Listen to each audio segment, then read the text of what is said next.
Sore, adik-adik mahasiswa semua. Sekarang kita akan masuk pada perkuliahan yang pertama, pada mata kuliah Sistem Informasi dan Sumber Daya Lahan atau Geoinformasi. Mata kuliah ini mempelajari manajemen data sumber daya alam, baik secara spasial maupun secara tabular, mulai dari inventarisasi data, input data, analisa data, sampai penyajian informasi yang diperoleh dari hasil analisis.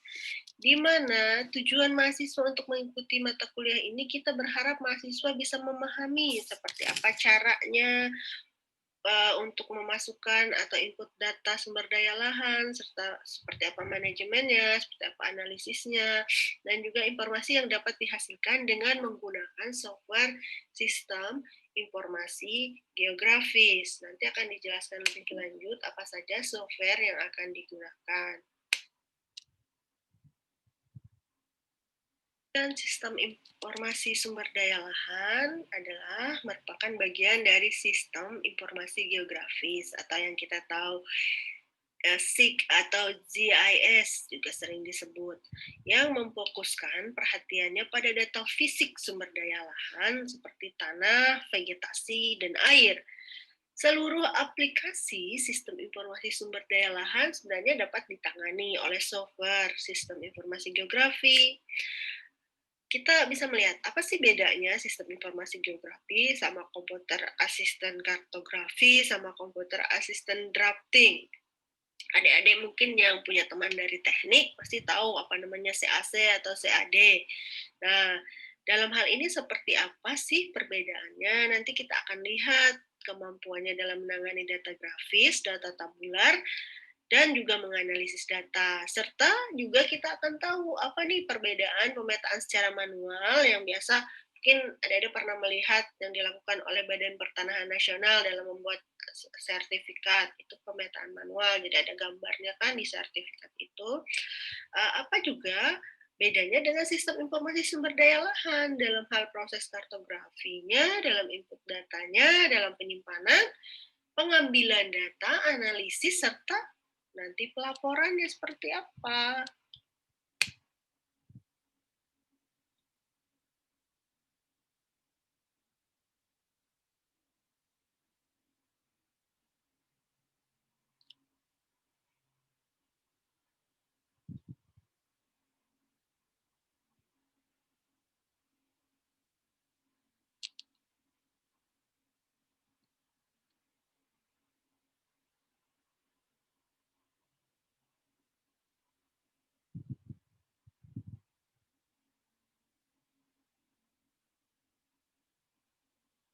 Sistem informasi sumber daya lahan sering digunakan nama lainnya dengan istilah geoinformasi atau informasi yang berbasis geografi, di mana pengertiannya adalah ilmu pengetahuan dan teknologi yang mengembangkan dan menggunakan infrastruktur ilmu informasi untuk mengatasi masalah geografi, ilmu pengetahuan, dan cabang terkait teknik itu dikatakan dengan nama geoinformasi. Nah, itu geoinformasi memiliki banyak cabang pendukung, diantaranya kartografi, geodesi, juga tadi sistem informasi geografi, kemudian ada Global Navigation Satellite System atau GPS yang kita kenal, ada fotografimetri, ada remote sensing, ada spatial analysis, dan ada web mapping. Nah, data-data yang diperoleh dari berbagai sumber tersebut itu biasanya tidak hanya satu dua data seperti yang ada di biasa lihat. Misalnya 9 perlakuan kita dapat 9 data, kemudian 10 perlakuan 11 itu hanya segitu datanya. Tetapi data geoinformasi ini adalah dalam kategori big data. Jadi mulai dari ratusan sampai ribuan sampai jutaan. Hanya dalam ilmu ini selain software yang penting juga hardware atau komputernya itu tidak bisa yang sembarangan atau tidak bisa yang low quality karena nanti akan susah sekali dalam melakukan analisis.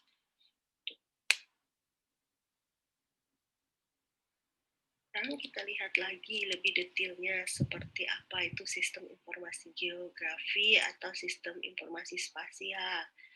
Nah, sistem ini dirancang menggunakan sistem komputer yang gunanya untuk menangkap, menyimpan, memanipulasi, menganalisis, mengelola, dan menyajikan semua data spasial atau data geografis atau yang berbasis di bawah ini data koordinat, di mana ada koordinat yang mewakili bujur, lintang, dan ketinggian. Jika kita mau mengambil data untuk yang namanya analisis sistem informasi spasial atau sistem informasi geografi atau sistem informasi sumber daya lahan, itu harus datanya itu. Jadi ada atributnya namanya atau ada apa? Koordinatnya. Tanpa itu kita tidak akan bisa melakukan analisis. Terminologi sistem informasi geografi pertama kali dikenalkan oleh Roger Tomlinson pada tahun 1960-an pada sebuah papernya. Jadi papernya ini berjudul Geographic Informasi System for Regional Planning. Jadi pertama kali sistem informasi geografi ini memang digunakan untuk merencanakan penggunaan atau zonasi atau pembagian pada suatu wilayah atau pada suatu daerah. Nah, sehingga dia ini dikenal sebagai Bapak Sistem Informasi Geografi Dunia. Nah, tadi sudah disinggung bahwa sistem informasi ini sangat bergantung kepada software. Jadi ada software, tidak bisa hanya hardware, ada software. Nah, softwarenya ini banyak dikembangkan oleh beberapa perusahaan, contohnya Esri, Keris, Mapinfo, dan Erdas. Nah, ada lagi yang paling baru yang nanti kita akan gunakan pada perkuliahan ini, yang namanya Quantum GIS. Nah, kalau yang software-software yang dari perusahaan ini biasanya berbayar dan harganya tidak murah.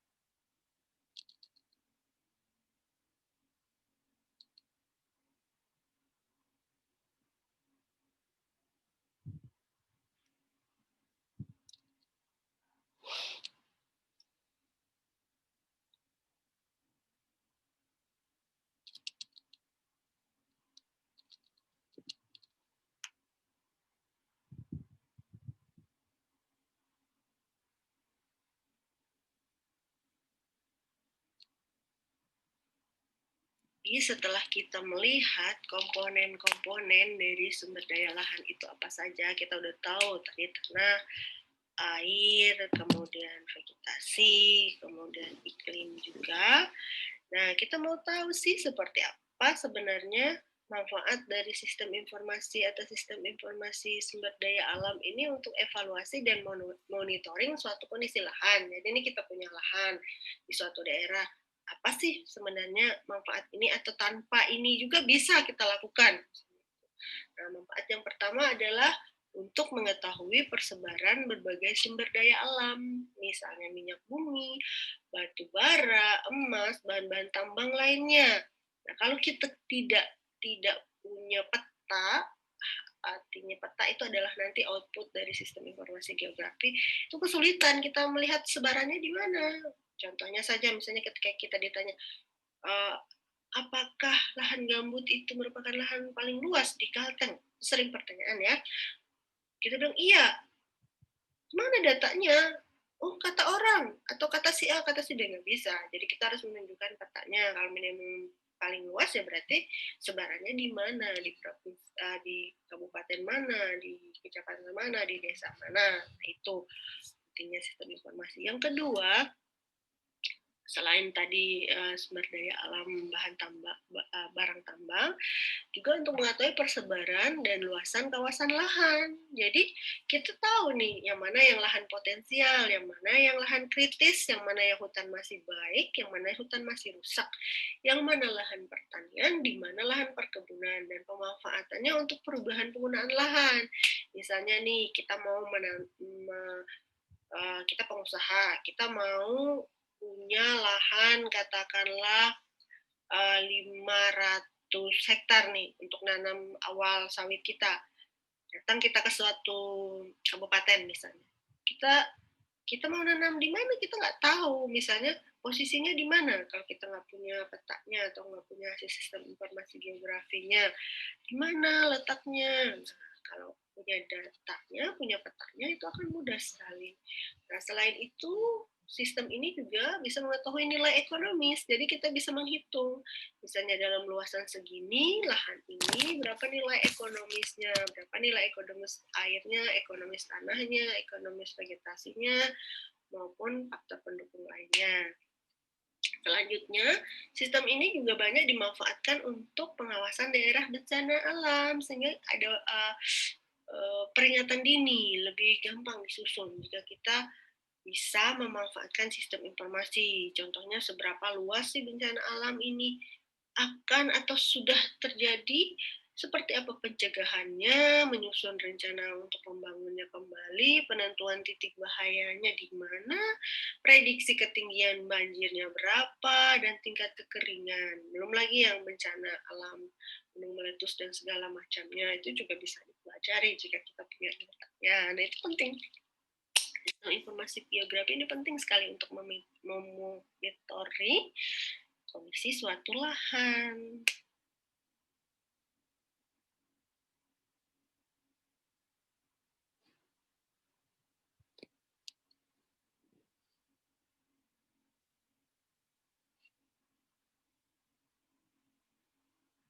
Pada slide ini kita mau belajar tentang korelasi antara bidang dalam sistem informasi.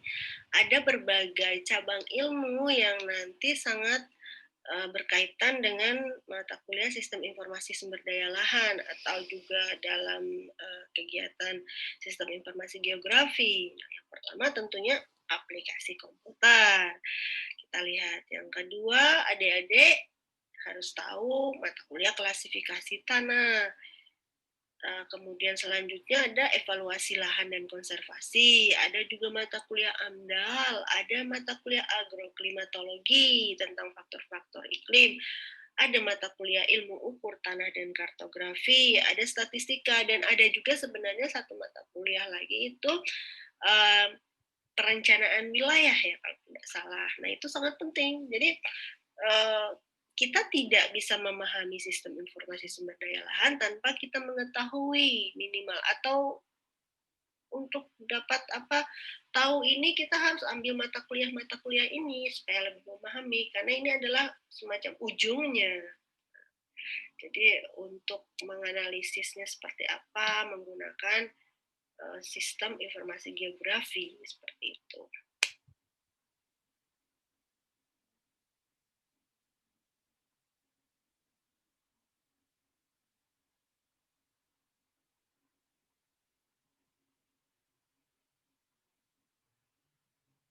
Kita akan mempelajari seperti apa sejarah sistem informasi, mulai dari sistem teknologi informasi, sistem komunikasi, dan juga sistem komputerisasi yang ada di dunia. Jadi perkembangannya akhir-akhir ini kita tahu, apalagi masa pandemi ini sangat pesat sekali. Jadi nanti adik-adik semua bisa melihat sejarahnya dari awal sampai pada hari ini.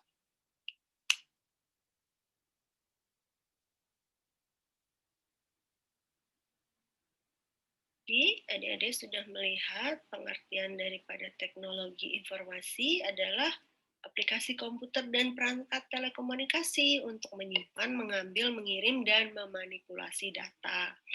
Nah, sejarah teknologi informasi ini tidak lepas dari sejarah perkembangan perangkat keras atau komputernya sendiri, teknologi software atau perangkat lunak, kemudian teknologi jaringan dan internet, juga teknologi komunikasi. Teknologi-teknologi ini yang kita kenal sekarang itu semakin berkembang dari hari ke hari, jadi sangat cepat sekali perkembangannya.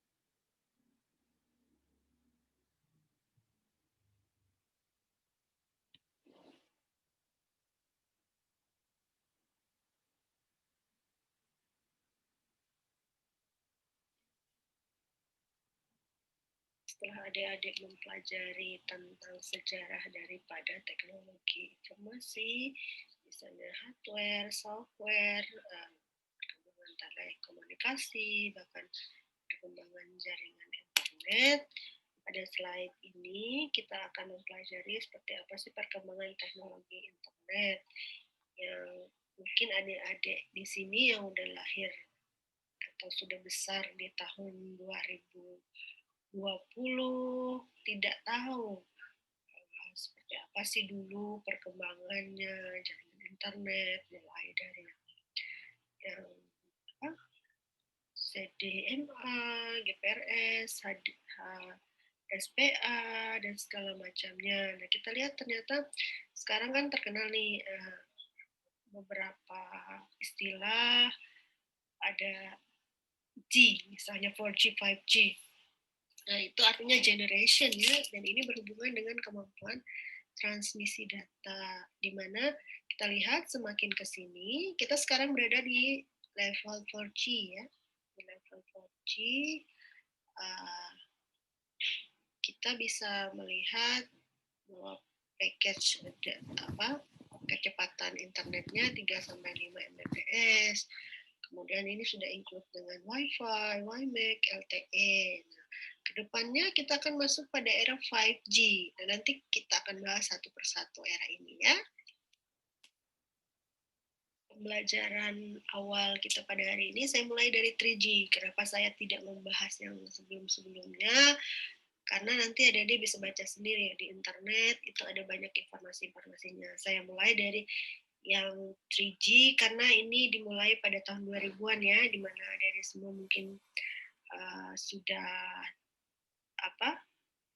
hidup atau tumbuh dengan dimulai dari jaringan 3G. Artinya kita semua sudah mengenal di handphone di mana ada tulisannya 3G, bahkan sampai sekarang ya kadang-kadang kita kalau tidak bisa 4G jadi 3G.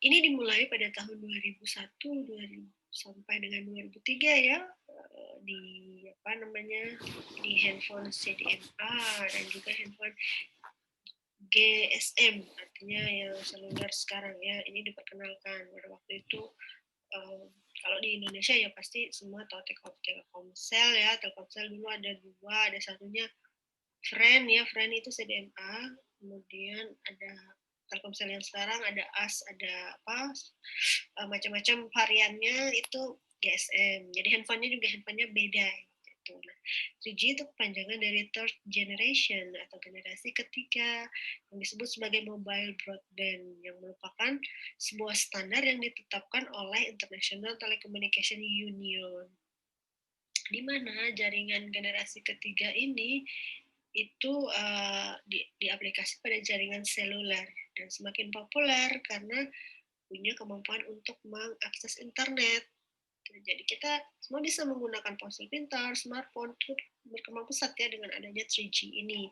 Nah, sebelumnya waktu generasi-generasi sebelumnya itu perkembangan smartphone atau perangkat keras, tablet, ponsel pintar dan segala macam tuh belum terlalu berkembang. Nah, Jepang itu adalah negara yang pertama memperkenalkan 3G secara nasional, yang dimulai bukan dimulai tapi sudah dicapai pada tahun 2006.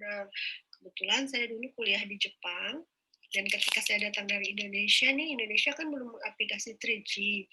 Internet dulu masih menggunakan kabel ya, masih pakai kabel telepon, dan itu tidak murah juga. Nah, atau kita ke warnet kalau tidak punya telepon di rumah. Nah, ketika saya 2010 kalau tidak salah kuliah di Jepang, wah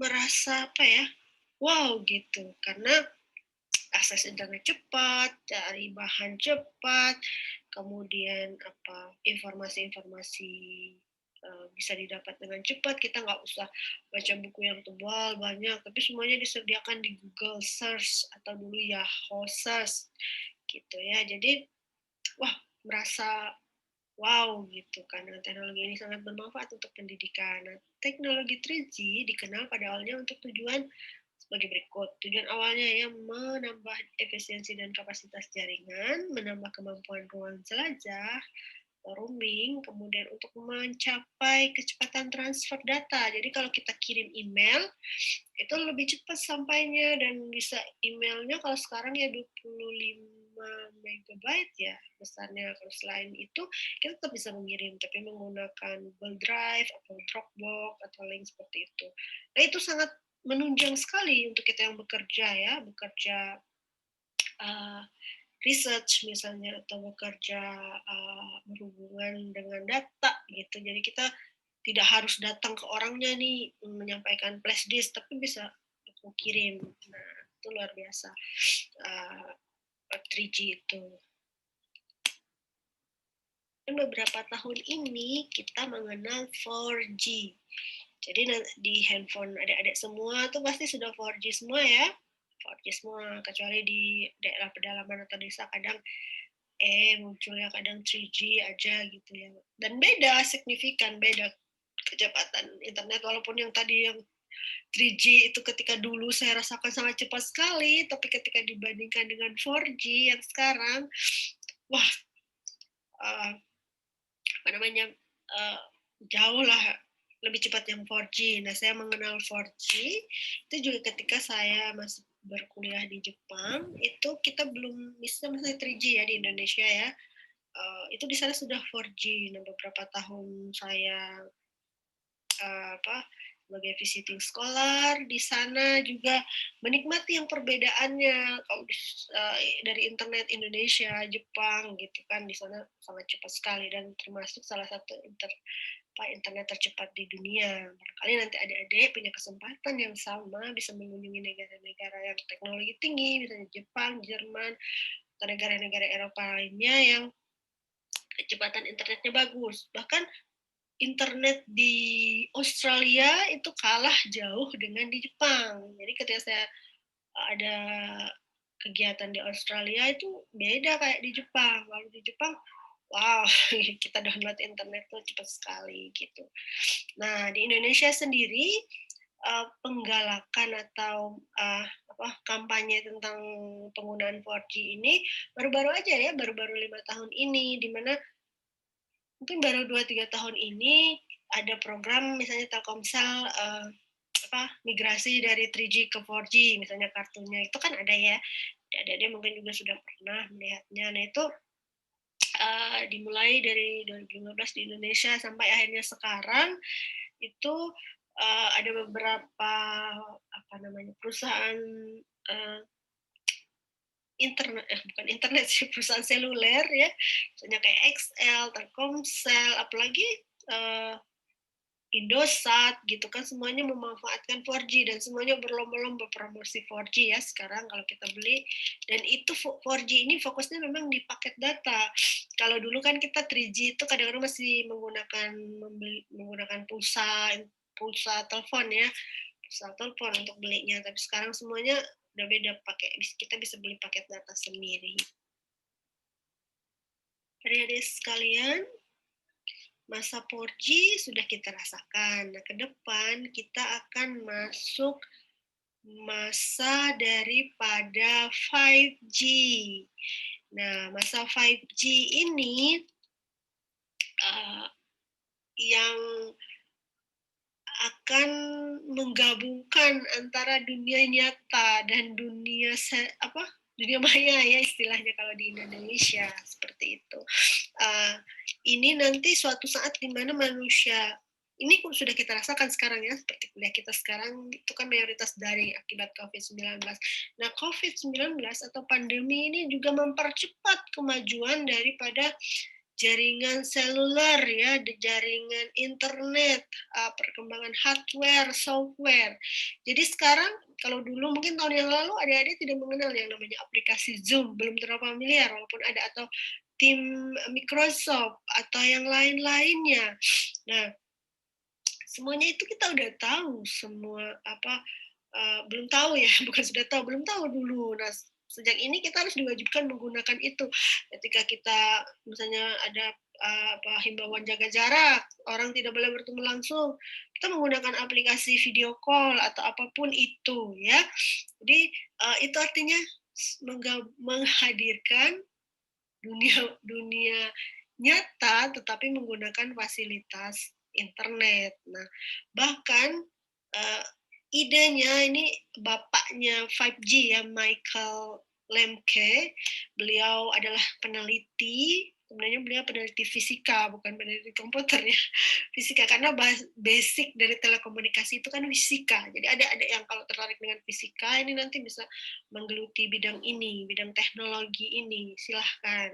Nah, memang di negara-negara maju ada beberapa negara yang sudah menerapkan ya 5G ini, mulai menggunakan 5G, misalnya Swedia atau Norwegia itu udah mulai tahun 2009. Nah, saya belum tahu juga karena saya belum berkunjung ke sana. Rencananya tahun ini, tetapi karena masa pandemi kita tidak mungkin berkunjung lintas negara. Nah, 5G ini nanti sebenarnya sebagiannya udah kita rasakan. Ada misalnya dulu ada Google Glass, jadi kita kacamata tetapi ada informasinya seperti itu. Kita tidak perlu pakai handphone lagi gitu. Kita bisa mempunyai alat kayak jam tangan, iWatch misalnya, itu tidak perlu pakai handphone, kita bisa angkat telepon pakai jam. Walaupun sekarang masih belum full belum bisa berdiri sendiri masing-masing ya, masih saling bergantung. Tapi suatu saat bisa. Dan ini juga akan digunakan untuk banyak hal. Contohnya, saya lagi-lagi mencontohkan di Jepang. Di Jepang ketika akhir tahun yang lalu saya ke sana, itu hotel-hotel sudah menggunakan robot sebagai resepsionis. Dan dia bisa berbicara, bisa menjawab. Kita tidak perlu repot lagi, dia tinggal taruh kunci di situ. Misalnya, ya tinggal printing identitas kita, terus tidak perlu yang ya pokoknya serba simpel gitu dengan adanya robot. Nah, tadi sudah dilihat di slide selanjutnya, itu ujung robot itu adalah sebenarnya perkembangan dari hardware ya. Hardware yang digabung dengan software yang cerdas. Atau adik-adik juga suka nonton Iron Man ya. Iron Man itu tadi menggabungkan baju dengan internet sehingga dia bisa mengendalikan manusia seperti itu. Tapi kedepannya kita harapannya yang baik-baik ya, tidak berarti robot mengendalikan manusia, tapi manusia tetap menjalankan semuanya, walaupun kecerdasan buatan itu ada. Jadi adik-adik yang sekarang ini bersiap-siap, jangan ketinggalan ya, jangan hanya sebagai user, tapi ada baiknya kita mulai mengembangkan diri melalui teknologi. Jangan hanya kita sebagai penikmat saja, jangan hanya sebagai kita suka main-main Facebook, main Instagram, atau main apa, tapi kita bisa cari-cari, googling sekarang gampang cara bikin aplikasi apa, misalnya aplikasi apa yang bermanfaat, nanti bisa kita patenkan bersama-sama seperti itu. Jadi kita tidak lagi sebagai user, tetapi juga bisa sebagai pencipta lagi sekarang. Kita jangan sampai ketinggalan ya.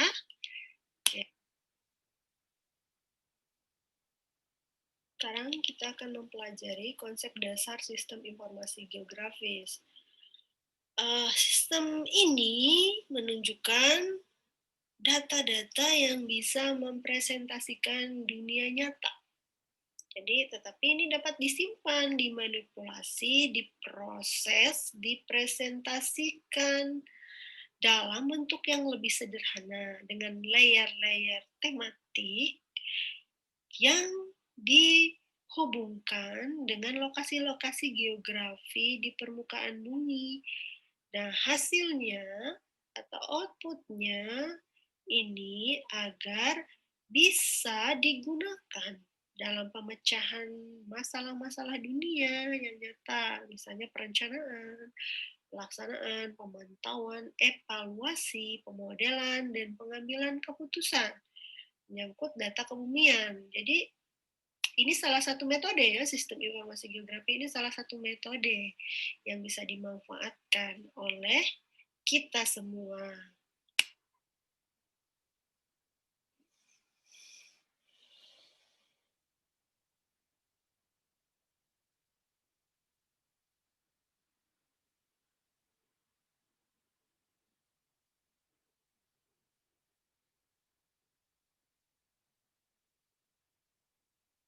Ini adalah beberapa sistem dari sistem informasi geografi itu sendiri.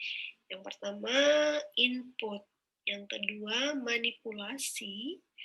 Bagaimana cara memanipulasi. Yang ketiga, subsisten manajemen data. Jadi seperti apa kita menyimpan data, mengatur di mana letaknya data itu supaya tidak hilang. Kemudian ada sistem query atau pencarian. Jadi ketika data itu sudah kita simpan nih, misalnya contoh adik-adik sudah simpan file di folder tertentu, tapi kita lupa nih foldernya seperti apa. Jadi ada fungsi query ya, search kalau di Microsoft Office. Jadi kita search, tinggal cari kata kuncinya, oh muncul seperti itu. Itu adalah fungsi query. Kemudian ada subsisten analisis. Jadi ketika kita perlu data atau informasi untuk mengambil keputusan, katakanlah contohnya nih, kita mau menanam padi nih. Ini kan lagi rame nih lahan food estate ya. Kita mau menanam padi, tetapi kita mau cari tempat yang subur sehingga ketika kita menanam padi, padinya tumbuh. Atau juga kita nih punya lokasi tertentu. Kita belum tahu informasinya. Nah, kita ingin tahu apakah ini subur atau tidak. Jadi kita harus menganalisis menggunakan beberapa peta pendukung, misalnya peta tanah, peta penggunaan lahan, kemudian peta analisis kesuburan tanah seperti itu. Nah, selanjutnya kalau kita sudah menganalisis, saatnya kita memvisualisasi, biasanya baik dalam bentuk tabel, grafik, atau yang paling sering dalam bentuk peta, yang paling gampang dipahami ya, distribusi. Punya peta distribusi tanah, peta distribusi kesuburan tanah. Nah, ini bisa digunakan untuk penelitian adik-adik ya, kalau tertarik, terutama orang yang minat tanah. Ini bisa, jadi tidak hanya melulu menanam dan segala macam, ini salah satu metode yang bisa digunakan untuk penelitian kita.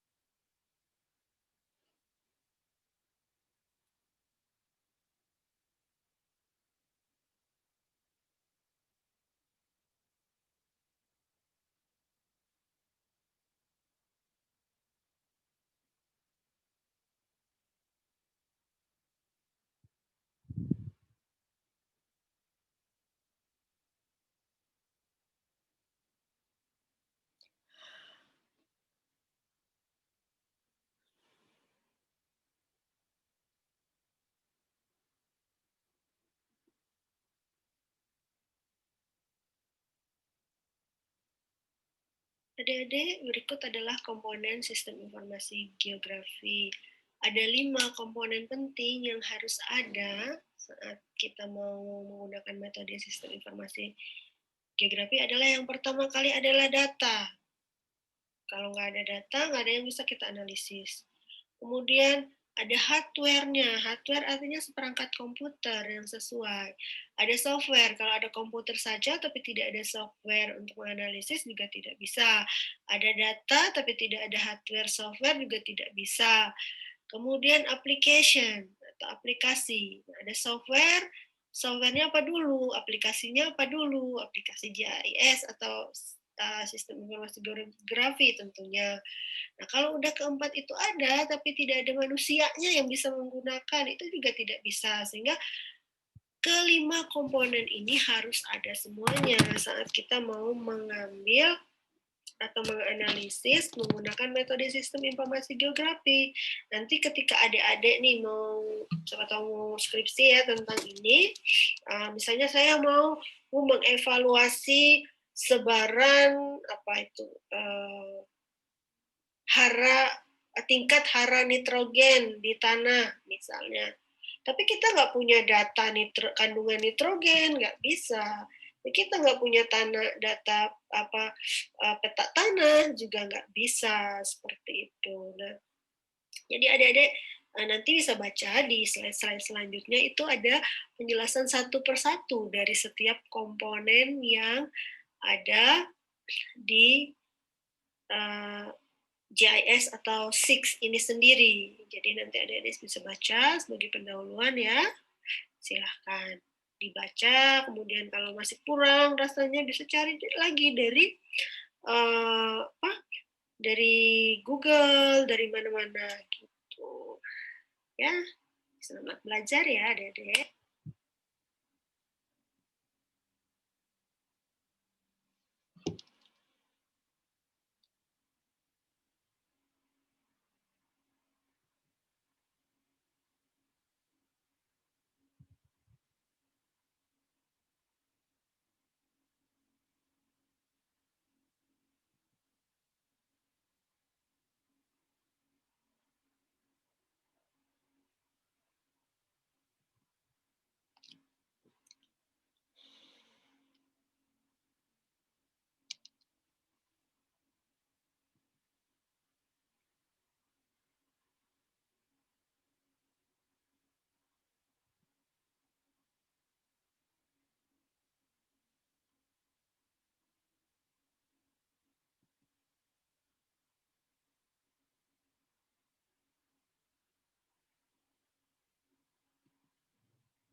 Semua setelah tadi kita mempelajari komponen-komponen daripada sistem informasi geografis, sekarang saya mau tunjukkan nih contoh penggunaan sistem informasi yang sudah familiar dalam kehidupan kita sehari-hari, yaitu Google Map.